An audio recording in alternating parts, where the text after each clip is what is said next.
네. 그리고 이제 쉬운 건 빨리 넘어가겠습니다. 표와 데이터 방식, 표 방식. 요거는요. 이제 표는 데이터의 속성을 지정할 수 없다. 데이터 방식의 표 방식은 데이터베이스에 각각 속성이라는 특징을 다 넣을 수 있고 그거를 그냥 표처럼 이용한다라고 보시면 됩니다. 근데 이제 그 데이터베이스를 많이 만들다 보면요. 이제 처음에는 표로 만듭니다. 그러다가 여기에 탭을 둬서 여러 가지 내가 편한 어떤 보기 방식을 보드 방식이나 캘린더 방식이나 아니면은 뭐 리스트 방식을 선택하는 경우가 많습니다. 왜냐하면 데이터를 입력할 때는 표가 편하고요. 해 보시다 보면은 이제 이해가 되실 겁니다. 데이터를 보드 방식 같은 경우에는 데이터 입력하기는 별로 좋지 않습니다. 시간이 오래 걸리기 때문에. 무조건 표로 하시면 데이터를 일괄적으로 넣으실 수 있기 때문에 이 표 방식을 선호하시고요. 입력 말고 입력된 데이터를 보고만 싶을 때는 다른 보드 방식이나 캘린더 방식이나 여러 방식들을 사용하는 편입니다. 네, 그러면 이제 저번 시간 했던 것들이 거의 다 이제 되었는데요. 제가 이제 요거는 한번 이제 예시를 보여드리도록 하겠습니다. 학년별로 그룹화하기 요런 것들. 자, 그러면은 이제 오늘 본격적으로 이제 3 차로 한번 가 보도록 하겠습니다. 네, 그래서 이제 요렇게 됐는데요. 예시를 한번 보여드릴게요. 그룹화하는 걸 처음에는 저번에 정렬을 했으니까 정렬한 부분 보여드릴게요. 여기에 회원 관리를요. 가나다 순으로 했습니다. 여기는 어떻게 했냐면 정렬해서 학생 이름을 오름차순을 해서 정렬을 했습니다. 원생이 많은 경우에는요. 이제 정렬을 여러 가지 형태로 해 놓는 경우도 많으십니다. 왜냐면 이제 워낙 정리가 안 되시니까. 네, 그리고 이제 전체를요. 요거는 입학일 순으로 한번 해 봤습니다. 예시입니다. 요렇게 탭으로 순서 이동 가능하시고요. 요거는 이제 입학일 순입니다.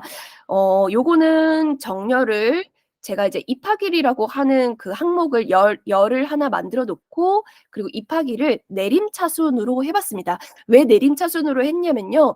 요거는 이제 신입생 관리를 좀 특별 케어하시는 그런 학원들이 있을 것 같아요. 새로 뉴페이스들. 그래서 이제 그 학생들에 대해서 좀 더 케어를 하고 싶고 얘가 이제 아니면 이 신입생들에 대해서는 수납을 했는지 아니면 어떤 반인지 기억이 안 나실 수가 있어요. 그래서 이제 입학일을 내림차순으로 하게 되면은 비교적 최근에 입학한 학생들을 이제 보실 수가 있겠죠.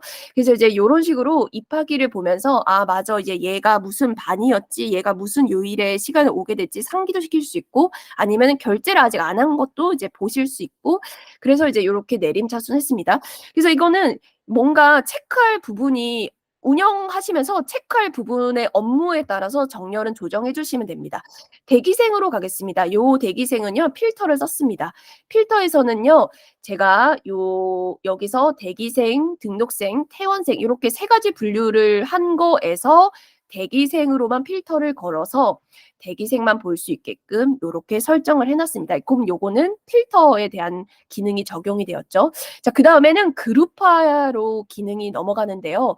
얘는 이제 제가 그룹화를 미리 학교별로 해 놨고 이걸 접어 보겠습니다. 좀 혼란스러우니까. 요런 식으로 요렇게 펼칠 수 있는 걸 토글이라고 하는데요. 이제 노션에서는 이 토글 기능 사용을 해 주시면은 조금 더 데이터가 많은 경우에 좀 깔끔하게 보실 수 있습니다. 펼치고 접으실 수 있습니다. 자, 요거는 이제 제가 그룹화를 해 놓은 건데요. 여기에 보시면은 그룹화라고 있습니다. 요 기능 쓰시면은 생각보다 좀 업무가 편하시거든요. 이렇게 알아두시면 좋습니다. 그룹화에 제가 학교로 해 놨습니다. 그래서 얘는 이 그룹화에 학교로 해 놨는데 레이아웃은 표로 해 놨습니다. 근데 그룹화를 하더라도 보드 방식 쓸 수 있고 리스트 방식도 다 쓸 수 있어요. 저는 그냥 표 방식이지만 그룹화를 시켜 놓은 것뿐이라고 보시면 됩니다. 자, 그럼 펼쳐 보겠습니다.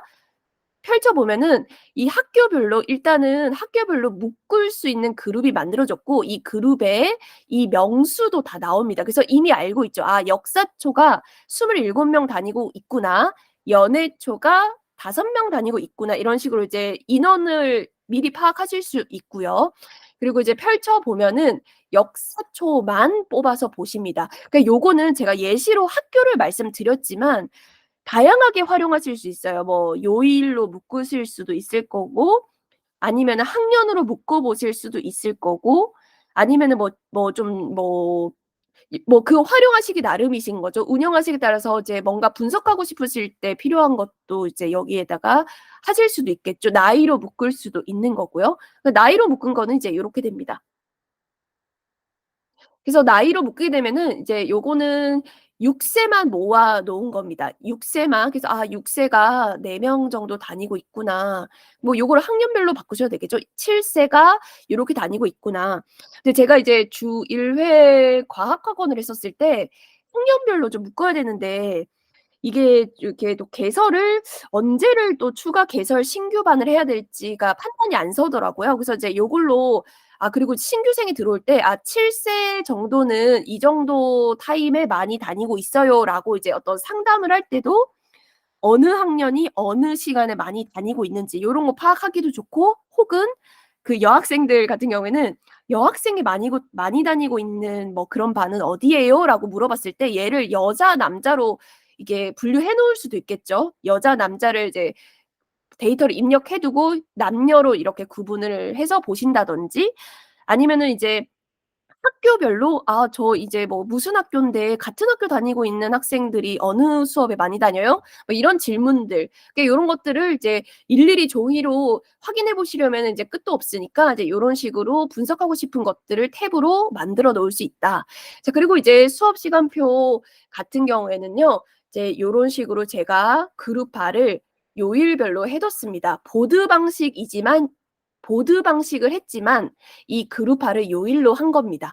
그러면 이제 수업 시간표가 나오게 되는데요. 여기서 이제 여러 가지를 보실 수 있는 게, 제가 필터를 걸어 놨습니다. 요거는 필터를요, 어떤 거 걸어 놨냐면 대기생이랑 등록생으로 걸어 놨어요. 퇴원생은 자동으로 빠지게 해 놨습니다.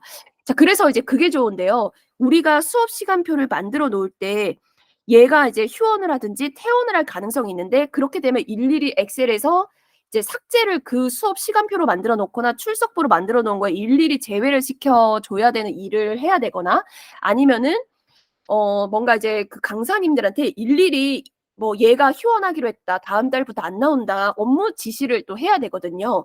그런데 이제 이 노션은 회원 관리에서 여기서만 이 상태에다가 퇴원생으로 바꿔 주시게 되면은 수업 시간표로 만들어 놓은 이 탭에서는 자동으로 빠지게 됩니다. 그래서 이제 회원 관리만 하시면 여기 회원 관리를 통해서 만들어진 이 추가적인 응용된 보기 방식에서는 전부 다 적용이 되는 거죠. 그래서 이거를 이제 필터를 꼭 아셔야 되는데, 요거는 이제 대기생을 빼셔도 괜찮습니다. '나는 등록생만 순수하게 보고 싶다.'라고 하시면은 이 대기생을 체크를 푸셔도 돼요. 근데 이제 저는 좀 대기를 예를 들어서 쪼끔 소수 그룹으로 운영하는 공부방이라든지 아니면은 좀 소그룹으로 운영하는 학원이다라고 하는 경우에는 이 특정 시간대에 대기를 거시는 분들이 있어요. '나는 이 시간밖에 안 되는데 나는 이 수업 때 들어갈 수 있었을 때 들어갔으면 좋겠다.'라고 대기를 거는 고런 특징의 학원 같은 경우에는 대기생을 요렇게 체크해 주시면은, 만약에 추가 대기를 받거나 아니면은 이제 뭔가 보강을 잡아 줘야 되는 상황이 벌어지거나, 아니면은 오늘 이제 누가 결석했기 때문에 뭐 그런 등등의 사유로 대기까지 이제 보시게 되면은 '이제 대기생을 받아도 된다.'라는 거를 파악하실 때 요렇게 좋으신 거죠. 자, 그래서 이제 보시면은 일부러 제가 여기 라벨에다가 이제 등록생 말고 대기생도 걸어 놨기 때문에 여기 대기생과 상태도 나오게끔 해 놨습니다. 지금 대기생이 몇 명 없어 가지고 등록생만 나오는 것 같은데, 예를 들어서 여기 황희라고 하는 학생이 있다고 치면은 대기를 걸어 놨어요, 이 시간대에. 그래서 시간대까지도 이 대기 학생을 띄워 놓을 수 있다라고 보시면 됩니다. 자, 여기서 이제 보시면은 자동으로 이제 수요일에 2시 다음에 장영실 학생이 오는데 나이는 11 살이고 학교도 나오고 부모님 연락처도 나옵니다.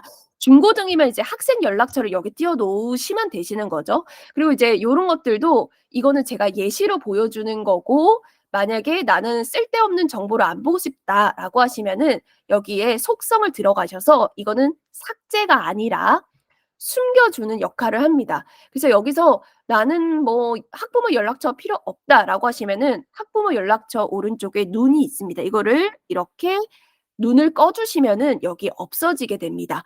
그러면 여기에 밑에 남아 있는 거는 정보는 있지만 그냥 여기서 안 보여주는 숨겨지는 정보라고 보시면 됩니다. 이제 여기서 필요한 정보만 몇 가지만 보시는 게 좀 가시적으로 직관적으로 이제 이해가 빠르시겠죠? 자 그래서 이제 요렇게 되고요. 여기 보시면 위에 보시면은 이게 15/15라고 있습니다. 이거는 이제 제가 이 상태에 따라서 이렇게 분류를 이렇게 걸어 놨기 때문에 실제로 여기에 월요일로 15 명이 있는데 그중에 등록생이 15 명이란 뜻이고요. 요거는 이제 그룹화나 필터를 거는 거에 따라서 요 위에 게 바뀔 수 있습니다. 지금은 이 예시에서 그렇습니다. 지금 여기 수요일 같은 경우는요. 10 명이 이제 오늘 올 건데 그중에 8 명이 등록생이고 나머지 2 명이 대기생이라는 뜻입니다. 이제 그래서 요건 또한 표시 방식을 바꾸실 수 있습니다. 요런 것들을 이제 그 필요에 따라서 운영 방식에서 내가 필요한 정보를 이런 것들을 활용을 해 가지고 이제 뽑았으면은 엄청 업무가 편하실 수 있으신 거죠. 자 그래서 이 데이터베이스에서 필터와 정렬로 지금 원하는 리스트 뭐 대기생 리스트라든지 아니면 원하는 그룹화 분석 자료 아니면은 수업 시간표까지 뽑아낼 수 있는 거를 봤습니다.